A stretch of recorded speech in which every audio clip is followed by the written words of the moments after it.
nama saya Nur Anissa Dira Naziba dengan NIM 240201015 akan menjelaskan tentang pengertian kebutuhan dasar oksigen.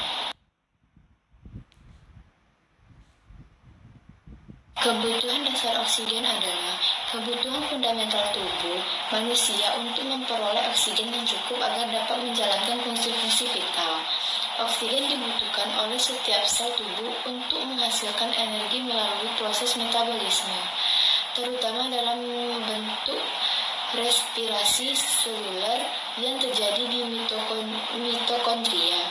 Jika tubuh kekurangan oksigen, maka fungsi organ dan jaringan bisa terganggu, yang dapat berujung pada kondisi kritis seperti hipoksia, kekurangan oksigen di tingkat jaringan, gangguan pernapasan, atau bahkan kegagalan organ.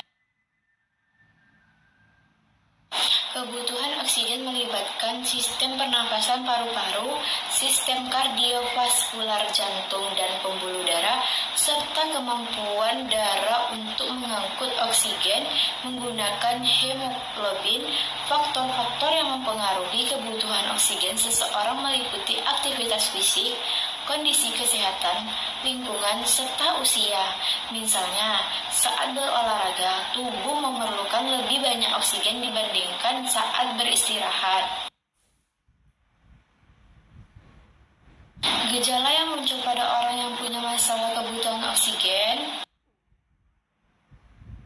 Orang yang mengalami masalah dalam memenuhi kebutuhan oksigen dapat menunjukkan beberapa gejala yang tergantung pada tingkat kekurangan oksigen atau hipoksia dan penyebabnya.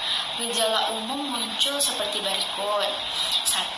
Sesak nafas atau dyspnea, kesulitan bernapas atau merasa kehabisan napas, baik saat beraktivitas maupun dalam kondisi istirahat. Yang kedua, perubahan warna kulit atau cyanosis. Kulit, terutama di bibir, jari-jari, atau di bawah kuku, bisa menjadi kebiruan karena kekurangan oksigen di dalam darah. 3. Peningkatan laju pernafasan. Pernafasan menjadi lebih cepat sebagai usaha tubuh untuk mendapatkan lebih banyak oksigen. Yang keempat, kebingungan atau penurunan kesadaran.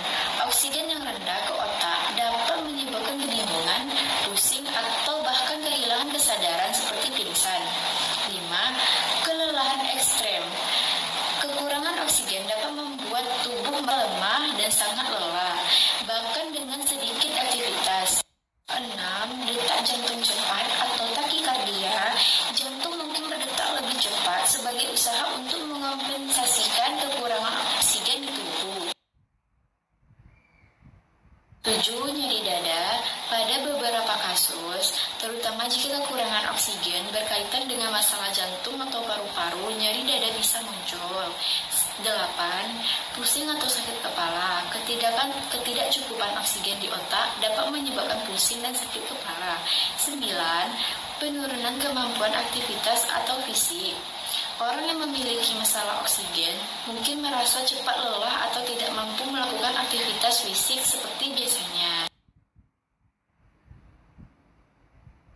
Jika gejala-gejala ini muncul, terutama sesak nafas atau perubahan kesadaran, perlu segera mendapatkan penanganan medis, karena kekurangan oksigen bisa berbahaya jika tidak diatasi.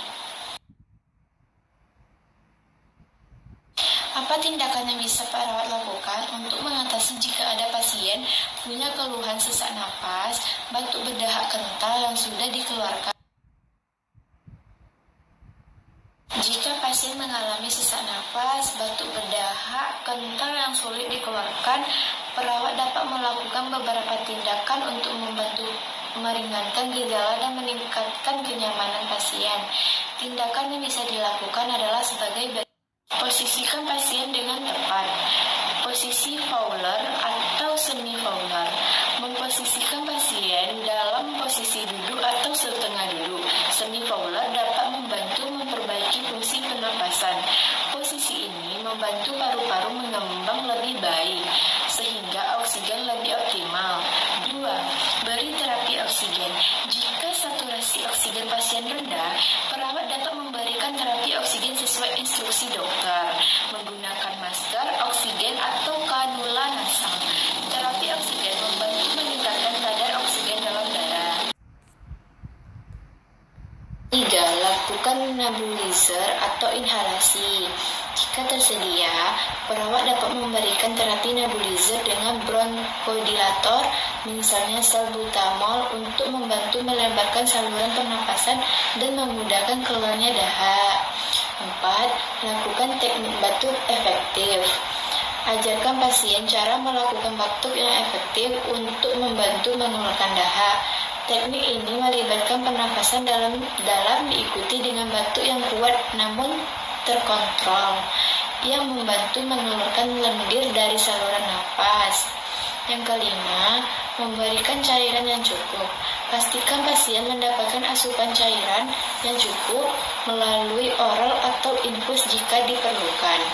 Untuk melancarkan dahak, cairan membantu mengurangi kekentalan lendir sehingga lebih mudah dikeluarkan.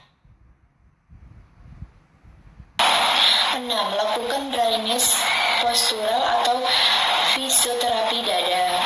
Dryness postural adalah teknik di mana pasien diposisikan sedemikian rupa agar gravitasi membantu pengeluaran dahak dari paru-paru.